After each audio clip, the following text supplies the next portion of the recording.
Hello students, I am Varsha Sharma and welcome to Himalaya edu hub. आज हम आपके क्लास 12 का इकोनॉमिक्स का चैप्टर कवर करेंगे, माइक्रो इकोनॉमिक्स का, जिसका नाम है the theory of consumer behaviour. ये चैप्टर नंबर सेकंड है आपका माइक्रो इकोनॉमिक का। इसके अंदर हम आपके ग्राफिकल जो चीजें हैं वो भी कवर करेंगे। इसके अलावा जितने भी आपके फॉर्मूलाज हैं वो भी हम कवर करेंगे। ये जो चैप्टर है ये आपके एग्जाम बोर्ड के रिगार्डिंग भी इंपॉर्टेंट रहेगा। उसके अलावा सीयूटी यूजी में भी ये चैप्टर है, ये बहुत इंपॉर्टेंट रहेगा। तो इस चैप्टर के अंदर जितने भी इंपॉर्टेंट चीजें वो सारी हमने कवर करी है। ठीक है, चलिए बिना टाइम वेस्ट के क्लास को स्टार्ट करते हैं। फर्स्ट है आपका the budget line equation. Budget line equation क्या होती है? मानिए कि आपको घर वालों ने 5,000 का क्या दिया है, बजट दिया है। बजट सेट कहा जाता है इसको। क्या कहा जाता है? बजट सेट दिया है। अब इस 5,000 के अंदर ही आपको क्या करना है, अपने मंथली जो खर्चे हैं वो भी निकालने हैं। इसके अलावा आप अगर दोस्तों के साथ मूवी वगैरह देखने जाते हैं और आपकी पर्सनल कोई और चॉइस है कि मूवी देखने जाना है, घूमने जाना है, तो वो खर्चा भी आपको 5,000 के अंदर ही निकालना पड़ेगा। ठीक है, ओके। तो ये आ गया आपका बजट सेट। अब इसको थोड़ा फॉर्मूले के थ्रू समझते हैं। मानते हैं कि आप घूमने गए, मूवी वगैरह देखने गए और वहां आपने यहाँ पे जो P1 है, P1 को मान लीजिए आपने 1 कप कॉफी पी है। वहां पे क्या की है? कॉफी पी है। ठीक है, आपने वहां पे कॉफी पी है। कितनी कप पी है? अभी 1 कप ही पी है, 1 कप ओनली। ठीक है, अब आपने और ज्यादा कॉफी पी है। क्या है कि दूसरी कप भी पी, तीसरी कप भी पी। जो वो क्वांटिटी थी ना कप की, जो कॉफी के कप की, आपने कितने नंबर ऑफ कॉफी पी है वो क्या डिनोट करेगा? वो डिनोट करेगा आपका एक्स, X1। ठीक है, आपने कॉफी पी, ठीक है, वो डिनोट हुआ P1 से। कितने कप कॉफी पी है आपने, नंबर्स ऑफ कॉफी, वो कितना है आपका X1। ओके, इसके अलावा दूसरी चीज ये है कि आपने वहां पे पिज्जा खाया, आपने एक पिज्जा खाया, ओके, खा लिया आपने एक पिज्जा जाके। अब आप दूसरा पिज्जा मंगवा रहे हैं, तीसरा मंगवा रहे हैं, चौथा मंगवा रहे हैं, तो नंबर ऑफ पिज्जा कितने हुए आपके, कितना खर्चा हुआ, वो है आपका X2। ठीक है, नंबर्स में क्या है आपका X2। अब इन दोनों को जब टोटल करते हैं तो ये दोनों इक्वल आने चाहिए, आपका आपके M के इक्वल आने चाहिए। M क्या डिनोट करता है? M डिनोट करता है जो घर वालों ने आपको 5,000 रुपए दिए थे उससे बाहर आपका खर्चा नहीं जाना चाहिए। ठीक है, उसके इक्वल होनी चाहिए। तो M1 यहाँ डिनोट करता है आपको टोटल इनकम, आपकी टोटल इनकम को डिनोट करता है। वही जो P1 और X1 है वो वस्तु 1 पर किया गया खर्च है। वही जो P2 और X2 है वो वस्तु 2 पर किया गया खर्च है। जैसे मैंने आपको बता दिया, आपने कॉफी भी पी है और आपने पिज्जा भी खाया है, लेकिन वो इक्वल होना चाहिए आपके M के। ठीक है, अब ये सारी चीजें आ गई आपकी बजट सेट के अंदर। लेकिन बजट लाइन क्या होता है? जब इन चीजों को ग्राफिकली रिप्रेजेंट किया जाता है तो उसको कहा जाता है बजट लाइन। ओके, ग्राफिकली इन चीजों को रिप्रेजेंट करना, ये आपकी इक्वेशन हो गई, ग्राफिकल लाइन इक्वेशन। अब इनको हम ग्राफिकली रिप्रेजेंट करेंगे। देखिए, आपने क्या किया कि ये है आपका M अपॉन P2, ये है आपका M अपॉन P1। तो ये हमेशा क्या होता है? डाउनवर्ड ही होता है। क्यों होता है? ठीक है, ये नीचे की तरफ ही क्यों झुका हुआ होता है? क्योंकि देखिए, ये जो लाइन है ना, इस लाइन पे मान लीजिए आपको 5,000 रुपए दिए थे। ये लाइन एक तय हो गई है कि यहाँ 5,000 से आपको क्या, ये 5,000 की लाइन है, यहाँ पे आपको इतना ही बजट सेट दिया हुआ है। अगर आप इससे बाहर जाते हैं तो आप बजट से बाहर चले गए, अब आपको पैसे क्या लेने पड़ेंगे? उधार लेने पड़ेंगे, वो तो कोई दोस्त देगा नहीं। और अगर आप इस बजट लाइन के अंदर आते हैं तो आप क्या कर सकते हैं? सेव कर सकते हैं पैसे। लेकिन इस बजट लाइन के ऊपर ही आप रहते हैं, ठीक है, तो एक पॉइंट आता है जहाँ जीरो, आपका क्या हो जाएगा? आपके पैसे बिल्कुल जीरो हो जाएंगे, आपका बजट बिल्कुल खत्म हो जाएगा। तो ये जो लाइन है ना, ये लाइन कहलाती है आपकी बजट लाइन। ठीक है, चलिए ये कंसेप्ट आपको समझ में आ गया। अब slope of the budget line. अब स्लोप क्या होता है बजट लाइन का? हमेशा ध्यान रखिएगा कि बजट लाइन का स्लोप हमेशा ढलान में ही होगा, नीचे ही होगा, क्योंकि आपका जो बजट है वो खत्म तो होगा, जीरो को टच तो करेगा। लेकिन अब इसमें इसकी स्लोप ऑफ बजट लाइन क्या कहता है कि measure the amount of good to sacrificed to gain 1 unit of good. वस्तु ए की इकाई पाने के लिए वस्तु 2 की कितनी मात्रा छोड़नी पड़ेगी। होता यह है कि मैंने आपको कहा कि चलिए कॉफी मत पीजिए, ओनली पिज्जा खाना है। अगर कॉफी पियेंगे तो पिज्जा नहीं मिलेगा, पिज्जा खाओगे तो कॉफी नहीं मिलेगी। अब आपने कहा नहीं मैं तो कॉफी पीऊंगा, तो मैंने कहा पिज्जा छोड़ो। तो आपको एक चीज पाने के लिए दूसरी चीज का क्या करना पड़ा है? यहाँ सेक्रीफाइस करना पड़ता है, और जहाँ सेक्रीफाइस करना पड़ता है वहां माइनस का साइन आता है। क्या आता है? माइनस का साइन आता है। तो आपने P2, आपने P1 पाने के लिए क्या छोड़ा है? आपने P2 की चीजें छोड़ी है, या P2 पाने के लिए आपने P1 की चीजें छोड़ी है। आपको कुछ ना कुछ सेक्रीफाइस यहाँ करना पड़ेगा। तो इसका ये फॉर्मूला होता है, इसको याद रखिएगा। और represent market rate of exchange, ये रिप्रेजेंट करता है किसको? मार्केट रेट ऑफ एक्सचेंज को ये रिप्रेजेंट आपका करेगा। तो इसका स्लोप देख लीजिए, ये आपका पिछले वाला फॉर्मूला है, लाइन बजट की इक्वेशन है। यहाँ आपका slope is equal to delta x2 upon delta x1। अब डेल्टा किसको रिप्रेजेंट करता है? चेंज को।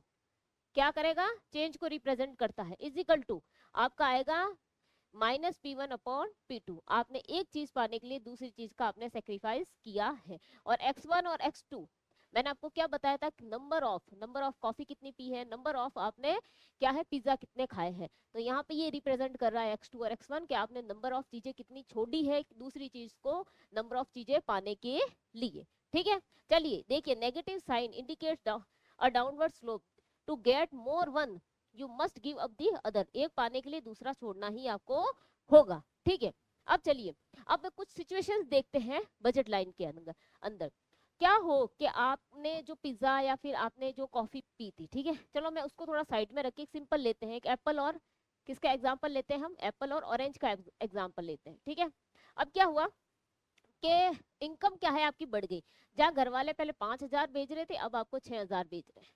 ठीक है, तो आपकी क्या है? इनकम बढ़ गई है। क्या हो गई? बढ़ गई।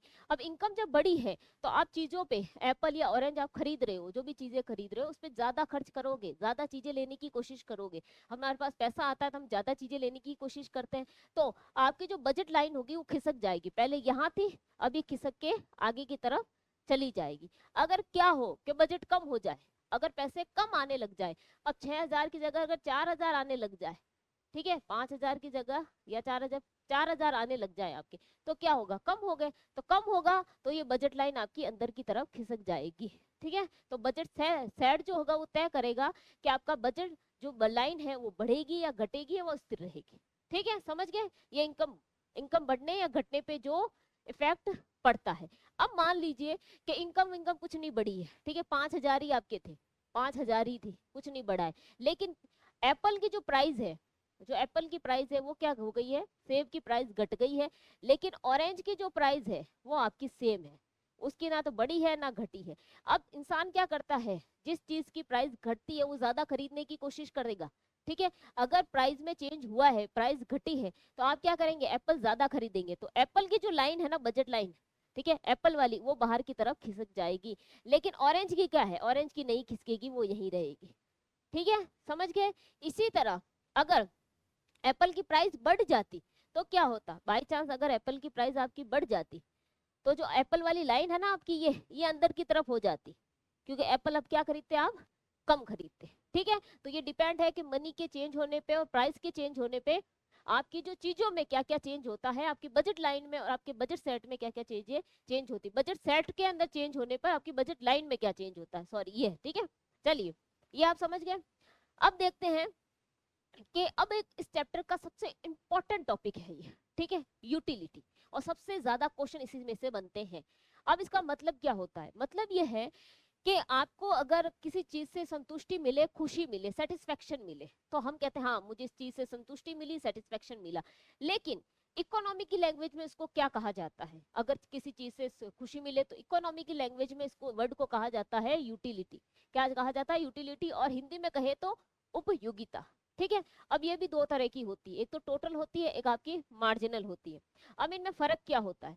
देखिए, मार्जिनल यूटिलिटी आप मान सकते हैं कि आप बहुत ज्यादा प्यासे थे और मैंने आपको पानी पिला दिया, तो आपने एक गिलास पानी पिया, ठीक है, उसके बाद में मैंने आपको दूसरी गिलास पानी पीने के लिए कहा, तीसरा कहा, चौथा कहा, पांचवा कहा। तो हर पॉइंट पे जितना आपको सेटिस्फेक्शन मिल रहा था, कि अब मिल रहा नहीं, पहले जो पानी पीने से जितना सेटिस्फेक्शन मिल रहा था वो सेकंड या थर्ड ग्लास पीने पे नहीं मिलता है। ठीक है, तो फर्स्ट ग्लास आपको पीने पे मान लो कि आपने जब अगर फर्स्ट ग्लास पिया तो आपको मिला 20 का, सेकंड पिया तो आपको मिला 16 का, ठीक है, थर्ड पिया तो आपको मिला 10 का। ऐसे ऐसे करके क्या है बढ़ती। पर एक पॉइंट ऐसा आएगा जहाँ आपका सेटिस्फेक्शन क्या हो जाएगा? पूरा जीरो हो जाएगा। क्या हो जाएगा? पूरा जीरो, कि अब मुझे सेटिस्फेक्शन मिल ही नहीं रहा है। और ज्यादा अगर मैं आपको पिलाने की कोशिश करूंगी, ठीक है, और पानी पिलाने की कोशिश करूंगी, तो अब क्या है? आपको उल्टी हो जाएगी, तो वो नेगेटिव में चला जाएगा। कहेंगे कि नहीं अब तो मैं भर चुका है पेट, पानी जा ही नहीं रहा है। ठीक है, तो वो क्या चला जाएगा आपका नेगेटिव में चला जाएगा। और जहां पे आपको बिल्कुल सेटिस्फेक्शन नहीं मिलता है वो 0 पॉइंट होता है। और जहां ये चीज हो जाती है कि आप पूरी तरह उब चुके हो, ठीक है, मान लो उल्टी हो गई है आपको, वो नेगेटिव में चला जाएगा। ठीक है, तो ये आप समझ गए कि मार्जिनल यूटिलिटी किसको कहा जाता है। अब टोटल यूटिलिटी कैसे निकालते हैं? टोटल यूटिलिटी इन सारी चीज को ऐड करके निकाला जाता है। ठीक है, इन सबको ऐड किया जाता है तो आपकी आ जाती है टोटल यूटिलिटी। ये आप समझ गए। चलिए अब क्या है, थोड़ा इसका फॉर्मूला समझ लेते हैं। फॉर्मूला है आपका M U N is equal to T U N minus TU N minus one. इसकी एग्जाम में आपको वैल्यू दे रखी होगी, डायरेक्ट लगानी है, फॉर्मूला याद कर लीजिएगा, बहुत इंपॉर्टेंट है। डायरेक्ट आपको ट्यू एन माइनस वन की आपकी वैल्यू दे रखी होगी, आपको टेबल फॉर्मेट में आपको बना के बता देती हूँ कि जैसे आपने यह ग्लास, आपने पानी पिया है 1 2 3 4 5 6 जो भी, ठीक है, आपने मार्जिनल यूटिलिटी आपकी हो गई 20 10 आपकी 20 आपकी 16, ठीक है, 10 आपकी मान लो आपकी हो गई 14, फिर आपकी जाते जाते आपकी 0, यहाँ आ गई आपकी नेगेटिव। टोटल यूटिलिटी मैंने क्या कहा, प्लस करते जाओ, इसको प्लस किया, फिर आपका 16 प्लस 20 प्लस 10 को प्लस किया, ठीक है, तो ये चीजें आपकी निकलती जाएगी। ओके, अब इनमें से सीधी आपको वैल्यू उठानी है, ऐसे टेबल दी होगी और इन वैल्यू को पुट का आपको डायरेक्ट करना है। ऐसे आपकी जो एमयू है आपका मार्जिनल यूटिलिटी वो निकल जाएगी। अब टोटल यूटिलिटी कैसे निकाला जाएगा? टोटल यूटिलिटी का होता है U1 plus U2 plus U3, ये होता है। तो आपको जिस पॉइंट पे, जिस ग्लास ऑफ पॉइंट पे निकालने के लिए कहे, वहां से आप स्टार्ट करके डायरेक्ट वैल्यू पुट कर देना। अगर आपको कह दे ट्यू आपका दे रखा हो, पेन चेंज करते हैं, कि ट्यू दे रखा है आपको कि आपको चौथे पॉइंट से निकालना है, चौथे पॉइंट से निकालना, तो चौथा पॉइंट ये है आपका 4 5 6, तो 4 के सामने आपका कितना है, 4 के सामने है आपका 14, फिर है आपका 0 और ये कितना आएगा माइनस आपका हो जाएगा 14 प्लस 0 और ये माइनस का हो जाएगा आपका 6। ठीक है, तो ये आ जाएगी टोटल यूटिलिटी। जिस पॉइंट से निकालने के लिए कहे ना उस पॉइंट से आपको स्टार्ट करना है। जैसे एमयू भी आपको बोलेंगे कि आपको 3 से निकालना स्टार्ट करो, तो आपको 3 वाले पॉइंट से निकालना स्टार्ट करना है एमयू को। ठीक है, ये एमयू को आपको 3 पॉइंट से निकालना स्टार्ट करना है, इसकी नीचे वाली वैल्यूज लेनी है। ओके, और नीचे वाली वैल्यूज में भी कौन है, इधर आपको टी यू एन और T U N minus one की इधर से साइड आपको वैल्यूज लेके निकालनी है। ओके, समझ गए। चलिए एक चीज और बता देती हूँ, ग्राफ में एक ध्यान रखिएगा कि टी यू जो टोटल है ना यूटिलिटी होती है, जब सबसे ज्यादा होती है ना, मान लीजिए यहाँ पे प्लस 46 आ गई, यहाँ पे आपने कैलकुलेट किया, यहाँ पे 46 नंबर सबसे ज्यादा है, तो जहाँ पे आपकी टोटल यूटिलिटी सबसे ज्यादा होती है वहां पे आपकी जो मार्जिनल यूटिलिटी होती है वो हमेशा 0 होगी। क्या होगी? हमेशा 0 होगी। देख लीजिए क्या होगी, 0 होगी, या फिर माइनस में भी जा सकती है ये। ठीक है, चलिए ये आप समझ गए। यहाँ क्वेश्चन में भी दे रखा है कि कंजप्शन अगर ज्यादा होता है, किसी चीजों का उपभोग ज्यादा होता है, पानी ज्यादा पिया, तो मार्जिनल यूटिलिटी कम होती रहेगी। और जो मार्जिनल यूटिलिटी होगी वो 0 होगी तब होगी जब आपकी टोटल यूटिलिटी हमेशा क्या रहेगी, मैक्सिमम रहेगी। तो ये कंसेप्ट आप याद रखिएगा। चलिए अगला समझते हैं कि marginal rate of substitution, MRS से इसको रिप्रेजेंट किया जाता है। मैं थोड़ा सिंपल से आपको बता देती हूँ। पहले आपके घर वालों ने आपको क्या कहा कि मार्केट जाओ और क्या लेके आओ, आप एप्पल लेके आओ और जाके ऑरेंज लेके आओ, बस इतना बोल दिया है। ठीक है, और आपको ये नहीं बताया कि कितना क्या लाना है, बताया ही नहीं है, एप्पल लेके आओ ऑरेंज लेके आओ। अब आप मार्केट जाके सोचेगो कि मैं एप्पल ज्यादा लूं या ऑरेंज ज्यादा लूं, या ऑरेंज ज्यादा लूं या एप्पल ज्यादा लूं, या कौन सी चीज ज्यादा या कम लूं। ठीक है, अब आप कोई कई कॉम्बिनेशन बनाएंगे। क्या कॉम्बिनेशन बनाएंगे?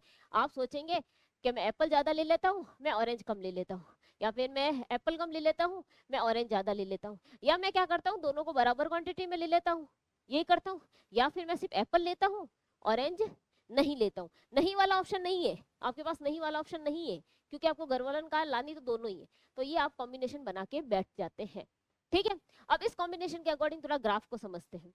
तो ये फॉर्मूला भी हमें यही कह रहा है। पहले फॉर्मूला देख लेते हैं कि MRS marginal rate of substitution, ठीक है, एक्स और वाई क्या है, एप्पल और ऑरेंज को गिना है, ठीक है, is equal to delta Y upon delta. Delta क्या दर्शाता है, हमेशा मैंने कहा है चेंज को, क्या दर्शाएगा, चेंज को। तो आप एक चीज ज्यादा खरीदे हैं, दूसरी कम खरीद रहे हैं, दूसरी कम खरीदे एक ज्यादा खरीद रहे हैं, तो ये कॉम्बिनेशन होता है आपका। तो इसमें आपको कह सकते हैं loss of one gain of x. ठीक है। अब x ज्यादा ले रहे हैं और लॉस किसका कर रहे हैं, y का कर रहे हैं, या y ज्यादा ले रहे हैं x का लॉस कर रहे हैं, कुछ भी कॉम्बिनेशन इसमें हो सकता है, क्योंकि अभी डिफाइंड नहीं है। लेकिन इसमें एक चीज डिफाइंड है, एक चीज डिफाइंड क्या है, ये जीरो कभी भी नहीं होगा, ये जीरो कभी नहीं होगा। बजट लाइन मैंने आपको बताया था वो जीरो हो सकती है, ठीक है, नेगेटिव में भी जा सकती है, लेकिन आपका जो मार्जिनल रेट ऑफ सब्स्टिट्यूशंस होगा ये कभी भी जीरो नहीं होगा। क्यों नहीं होगा, देखते हैं।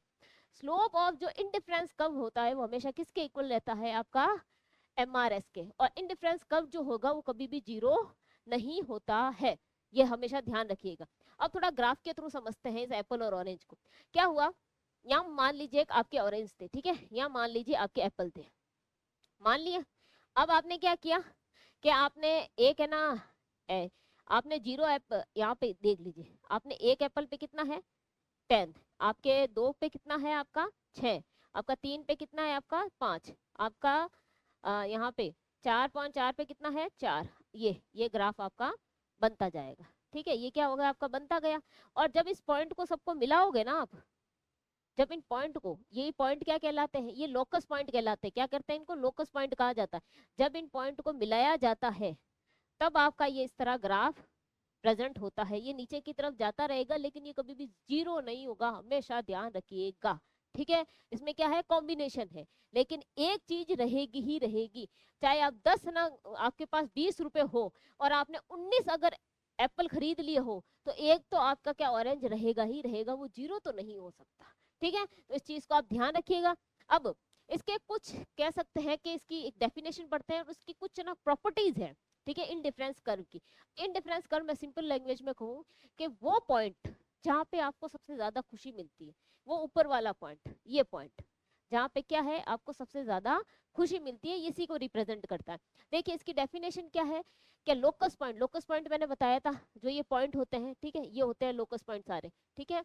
shows bundles that give equal satisfaction, same संतुष्टि, मतलब आपने अगर एप्पल या ऑरेंज कम ज्यादा भी खरीदे है ना, संतुष्टि बराबर मिल रही है। ऐसा नहीं है कि आप ऑरेंज ज्यादा लेके आ गए एप्पल कम लेके आ गए संतुष्टि नहीं मिली, ऐसा कुछ नहीं है, संतुष्टि बराबर मिल रही है, बस आपके ऊपर आप कॉम्बिनेशन कैसा करें, कोई दिक्कत नहीं है उसमें, ठीक है। अब इनकी प्रॉपर्टीज क्या क्या है, एक तो ये कॉन्वेक्स होता है, कॉन्वेक्स क्यों होता है कि इसका जो ग्राफ होता है कॉन्वेक्स की तरह बनता है, कॉन्वेक्स कर्व की तरह बनता है, ठीक है।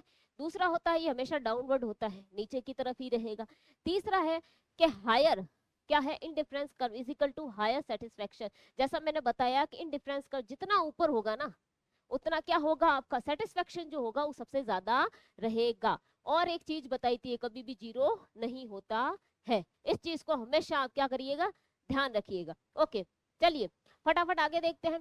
अब अगला पढ़ते हैं कंज्यूमर इक्विलिब्रियम। अब एक ऐसा पॉइंट जहाँ पे जो कंज्यूमर है उसको क्या हो, सेटिस्फेक्शन हो जाए कि हाँ अब कुछ नहीं चाहिए, अब बस सेटिस्फेक्शन मुझे होगा। वो कब होता है, देखिए आप घर में बैठे हैं और आपको रात को आइसक्रीम खाने की इच्छा हुई, तो नीचे आइसक्रीम वाला आया और आपने कहा भाई एक आइसक्रीम दे दे, ठीक है, आपने आइसक्रीम ले ली, आपने क्या है आपने आइसक्रीम ले ली, ठीक है। अब उस आइसक्रीम के कितने पैसे दिए आपने, 50 रुपए दिए, 50 रुपए आपने दे दिए, और 50 रुपए जितना ही आपको सेटिस्फेक्शन मिला है, हो गया, ठीक है। चलिए 50 रुपए का नहीं, आपको 200 रुपए तक का सेटिस्फेक्शन मिला है, क्योंकि खाने पहली बार खाएंगे तो अच्छा लगेगा। अब आपने दूसरी बार भी खाया, 50 रुपए लगे लेकिन आपको 150 मिला। फिर आपने तीसरी बार खाया, ओनली आपको 50 मिला। अब आपने चौथी बार खाया, अब आपका क्या है 40%, 40 मिला। तो ये जो 50 होगा ना कि 50 रुपए दिए हैं और 50 ही आपको सेटिस्फेक्शन मिला है, इसी को कहा जाता है कंज्यूमर इक्विलिब्रियम। ऐसा पॉइंट जहां पे आप संतुष्ट हो जाते हैं, इक्विलिब्रियम की पोजीशन पे आ जाते हैं, और अगर आप कम होता रहता है आपका सेटिस्फेक्शन, वहां आप रुक जाते हैं कि नहीं अब मुझे नहीं खाना है। तो ये दो तरह का होता है, थोड़ा ये समझ लेते हैं हम, ठीक है। ये दो तरह की होती है, एक तो होता है आपका सिंगल कम्युनिटी केस, एक होता है आपका टू कम्युनिटीज केस। अब सिंगल में क्या होता है मैं सिंपल सा समझा देती हूँ कि आपने क्या है सिर्फ आइसक्रीम खाई है, ठीक है, एक चीज खाइए, क्या है ओनली एक चीज पे आपने खर्च किया है, एक ही चीज आप खा रहे हो, उससे ही आप संतुष्ट हो रहे हो और इक्विलिब्रियम पोजीशन पे आ रहे हो।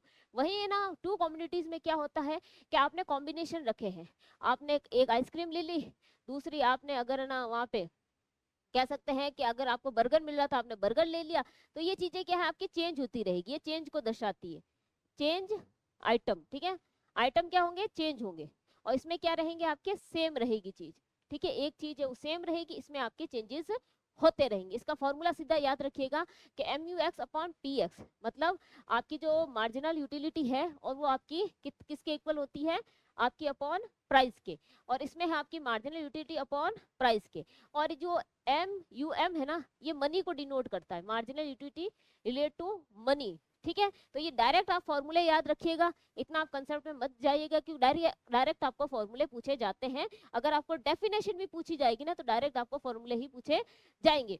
चलिए अब अगले ना आते हैं एक पॉइंट पे जहां आपको सबसे ज्यादा संतुष्टि मिलती है, कि एक ऐसा पॉइंट, ठीक है, जिसको कह सकते हैं कि वो स्वीट पॉइंट, के जहां आपको अपने पैसे से सबसे ज्यादा संतुष्टि मिलती है, वो होता है ई पॉइंट, जिसको कहा जाता है ऑप्टिमल चॉइस या टेंजेंस पॉइंट। उसकी डेफिनेशन पढ़ लेते हैं। वो condition budget line must be tangent to difference curve. अब इसकी इक्वेशन हमेशा देख लीजिए, कब होता है, जब आपका जो स्लोप है, आपका इंडिफरेंस कर्व का जो स्लोप है वो किसके इक्वल हो, स्लोप ऑफ बजट लाइन के इक्वल हो। जब बजट लाइन का स्लोप और आपका इंडिफरेंस का स्लोप जब इक्वल होता है ना, तब आपका वो स्वीट पॉइंट बनता है ई, जहां पे आपको अपने पैसे से सबसे ज्यादा संतुष्टि मिलती है। अब देखिए इसका फॉर्मूला सीधा याद रखिएगा हमेशा, ठीक है, MRX XY is equal to PX upon PY, ये आपका फॉर्मूला रहेगा। अब इंटरप्रिटेशन कंज्यूमर, इंटरप्रिटेशन क्या है, consumer's willingness to trade matches the market price ratio. आपको सिंपल लैंग्वेज में समझाऊं तो ये क्या है, देखिए मैंने क्या कहा कि आपको कोई चीजें छोड़नी पड़ेगी दूसरी चीज खरीदने के लिए, ज्यादा भी छोड़नी पड़ सकती है, कम भी छोड़नी पड़ सकती है, ठीक है। अब आपको आगे से उतना मिलेगा या नहीं मिलेगा उसकी अपनी गारंटी नहीं थी, लेकिन इसमें क्या है, इसमें क्या है कि आपने जो चीजें छोड़ी है ना, मार्केट उसके बदले बराबर आपको सेटिस्फेक्शन दे रहा है उसके लेवल का। सिंपल से ये चीज समझिए, तो उसको कहा जाता है आपका टेंजेंस पॉइंट, कि आपके पैसों से आपको कितनी संतुष्टि मिली है, बराबर की मिली है जितना आप चाहते थे। ओके, चलिए अगला क्या है, इसमें अगला है आपका लीनियर डिमांड फंक्शन। इसको सिंपल से आप समझे, लीनियर डिमांड फंक्शन होता क्या है, सिंपल से समझेंगे कि इसमें क्या होता है, फॉर्मूला है आपका dx a माइनस bp। आपको फॉर्मूला मैं समझा देती हूँ। dx है कि मांग की मात्रा, आपकी जो डिमांड होती है उसकी मात्रा कितनी हुई, ठीक है। p है आपकी कीमत, प्राइस, आपकी जो आपकी प्राइस है। a आपको करता है वर्टिकल इंटरसेप्ट या demand when price is zero, जब आपकी क्या है, डिमांड जब बढ़े, देखो demand when price is zero, demand जब बढ़ती है चीजों की, ज्यादा कब बढ़ती है, जब प्राइस अगर कम हो या जीरो हो, तो हर चीजों की क्या बढ़ेगी, डिमांड बढ़ेगी। और बी है इसमें स्टेपनेस या slope, rate at which demand fails, जब डिमांड क्या हो, फेल हो जाए। तो जो माइनस साइन है वो रिप्रेजेंट करता है इनवर्स रिलेशन किसके बीच में, लॉ ऑफ डिमांड के बीच में। आप डायरेक्ट फॉर्मूला याद रखिएगा, क्यों आपको पूछ सकते हैं कि लीनियर डिमांड का फंक्शन लिखिए, फॉर्मूला लिखिए या उसका ग्राफ ड्रॉ करिए। ये हमेशा डाउनवर्ड होगा, याद रखिएगा, क्या होगा, हमेशा डाउनवर्ड इसका स्लोप आपका रहेगा। ओके, चलिए अगला देखते हैं। अगला क्या है आपका, मूवमेंट वर्सेस शिफ्ट। अब इसमें मैं आपको थोड़ी चीजें बताती हूँ कि मान लीजिए कोई बड़ा सेलिब्रिटी है, ठीक है, अब उस सेलिब्रिटी ने क्या कोई शूज खरीदे हैं, अब उसने शूज पहने हैं, तो अब वो होता है ना कि जिसने पहने हैं, हमारी भी इच्छा है हम वही शूज पहने, तो अब उस शूज की जो प्राइस है, जूतों की जो प्राइस है वो तो सेम है, लेकिन डिमांड इंक्रीज हो गई है, समझिएगा, जूतों की प्राइस सेम है लेकिन डिमांड इंक्रीज हो गई है। उस कंडीशन में क्या होगा, उस कंडीशन में इनकम, टेस्ट और रिलेटेड गुड्स के रिगार्डिंग या तो राइट साइड शिफ्ट हो जाएगा या फिर वो डिक्रीज होगी तो लेफ्ट साइड शिफ्ट हो जाएगा। अगर डिमांड बढ़ गई तो वो राइट साइड शिफ्ट हो जाएगा, और अगर डिमांड घट गई उस चीज की तो वो लेफ्ट साइड शिफ्ट हो जाएगा, ये उस कंडीशन में। और मूवमेंट में क्या होता है कि on price change, on price change पे होता है जब आपका विस्तार हो, एक्सपेंशन हो या कॉन्ट्रैक्शन हो, ठीक है। अब इसमें क्या होता है, एक्सपेंशन आपकी नीचे की तरफ रहेगा और कॉन्स्ट्रक्शन आपका हमेशा ऊपर की तरफ रहेगा। ये प्राइस और क्वांटिटी के अकॉर्डिंग क्या है, आपके ग्राफ रहेंगे, ठीक है। चलिए अगला समझते हैं जल्दी से। अगला क्या है आपका, प्राइस इलेक्ट्रिसिटी ऑफ डिमांड। अब सिंपल से मैं चीज बताऊं आपको कि कुछ चीजें जो ऐसी होती है, रबड़, अब रबड़ मान लीजिए, एक रबड़ मान लीजिए कि उसको जितना खींचेंगे वो खींचेगा, लेकिन उसकी तो लिमिट होती है ना। तो कुछ चीजें तो आपकी ऐसी होती है कि कुछ चेंजेस होने पर बहुत चेंज हो जाता है, कुछ कांस्टेंट रहती है और कुछ बिल्कुल चेंज नहीं होती है, ठीक है। अब इसमें क्या है कि responsiveness of demand to a change of price, अगर यहाँ पे इलेक्ट्रिसिटी की डिमांड में अगर चेंज होता है प्राइस के अंदर, तो क्या होगा, एक तो इलेक्ट्रिसिटी ऑफ डिमांड को रिप्रेजेंट किया जाता है ईडी से, ठीक है। तो परसेंट चेंज कितना, quantity upon percentage change in price, ठीक है। तो अगर हमें परसेंटेज हटाने हैं तो हमने पी अपॉन क्यू कर दिया है। तो डेल्टा जो क्यू है वो रिप्रेजेंट करता है चेंज इन क्वांटिटी को, और डेल्टा जो पी है वो रिप्रेजेंट करता है चेंज इन प्रेजेंस को, ठीक है। मैथमेटिकली जो ईडी ये ईडी जो होता है ये नेगेटिव होता है, लेकिन हमने एब्सोल्यूट वैल्यू रखी है इसलिए हमने इसको पॉजिटिव किया है। ये हमेशा ध्यान रखिए, आपका ये स्टेटमेंट में पूछा जा सकता है कि ईडी की वैल्यू जो है होती तो नेगेटिव है, लेकिन हमने इसको पॉजिटिव में क्यों रखा है, वहां पे हमने इसलिए रखा है कि हमने उसकी एब्सोल्यूट वैल्यू रखी है, ठीक है। चलिए अगला क्या है, ज्योमेट्रिकल इलेक्ट्रिसिटी। अब इसको थोड़ा ज्योमेट्रिकल फॉर्म में समझते हैं। तो ईडी, ईडी होता है is equal to lower segment upon upper segment. ये देख सकते हैं इसका हमेशा स्लोप जो होगा ना वो क्या होगा, नीचे की तरफ झुक जाता रहेगा, और ये जीरो भी जाता है। ये इन्फिनिटी से कहाँ तक जाएगा, ये जीरो तक जाएगा। ये ग्रेटर देन 1 भी होता है, ये इक्वल टू 1 भी होता है, ये लेस देन 1 भी होता है, और ये जीरो की तरफ भी जाएगा। ये किसके रिगार्डिंग बता रहे हैं, क्वांटिटी और प्राइस के रिगार्डिंग इसका क्या रहेगा, इसका ये ग्राफ रहेगा, ये ग्राफिकल रिप्रेजेंटेशन है इसका। ओके चलिए अब मैं आपको जल्दी से समझा देती हूँ। जैसे मैंने आपको समझाया था कि कुछ चीजों में चेंजेस होने पर बहुत चेंज होगा, कुछ में बिल्कुल नहीं होगा, और कुछ वो कांस्टेंट रहेगी। वो केस कौन कौन से हैं, देखिए इलास्टिसिटी में क्या होता है कि ईडी जो होता है वो ग्रेटर देन 1 होता है, तो यहाँ पे प्राइस अगर बढ़ी तो जो एक्सपेंडिचर है, जो खर्चा है वो कम हो जाएगा, इनवर्स हो जाएगा। वही इन इलास्टिसिटी में क्या होगा, जो ईडी होगा वो लेस देन 1 होता है, यहाँ पे प्राइस बढ़ने पर एक्सपेंडिचर होगा वो बढ़ेगा, डायरेक्टली वो बढ़ेगा। वहीं आपका यूनिटरी में क्या होता है, यूनिटरी में क्या होता है, जब ईडी होता है इक्वल टू 1 होता है और प्राइस चेंज नहीं होगी, वो कांस्टेंट रहेगी, और एक्सपेंडिचर भी आपका चेंज नहीं होगा, वो कांस्टेंट ही रहेगा। तो ये 3 केस हैं, आप याद रखिएगा। स्टेटमेंट में डायरेक्ट पूछ सकते हैं कि प्राइस घटने पे बढ़ने पे इलास्टिसिटी इन इलास्टिसिटी यूनिटरी में क्या क्या चेंजेस होते हैं प्राइस बढ़ने और घटने पे, उनके अगर जो उनका एक्सपेंडिचर है वो बढ़ेगा घटेगा या कांस्टेंट रहेगा। अब लास्ट में जो पूरे चैप्टर है उनके जो इंपॉर्टेंट वर्ड्स हैं उनका एक रिवीजन कर लेते हैं फटाफट। देखिए पी किसको डिनोट करता है, प्राइस को। एम डिनोट करेगा मनी इनकम को। टीयू डिनोट करेगा टोटल यूटिलिटी। एमयू डिनोट करेगा मार्जिनल यूटिलिटी। एमआरएस किसको डिनोट करता है, marginal rate of substitution. ED हमेशा डिनोट करेगा इलेक्ट्रिसिटी ऑफ डिमांड को। टी ई डिनोट करेगा टोटल एक्सपेंडिचर को। ये जो इंपॉर्टेंट ये जो वर्ड है डायरेक्ट ये याद रखिएगा। और इस चैप्टर के अंदर मैंने आपको ग्राफिकली फॉर्मूले थ्योरी सारा कुछ समझा दिया है एक ही क्लास के अंदर। तो आप कमेंट में और बताइएगा कि कौन सी ऐसी क्लासेस हैं, क्योंकि आपके बोर्ड भी आने वाले हैं, सीयूटी के एग्जाम भी आने वाले हैं, जो एक ही शॉर्ट में आपको और कौन सी क्लासेस चाहिए माइक्रो या मैक्रो की। ठीक है, तो चलिए मिलते हैं आपको अगली क्लास में, जब तक के लिए goodbye and take care.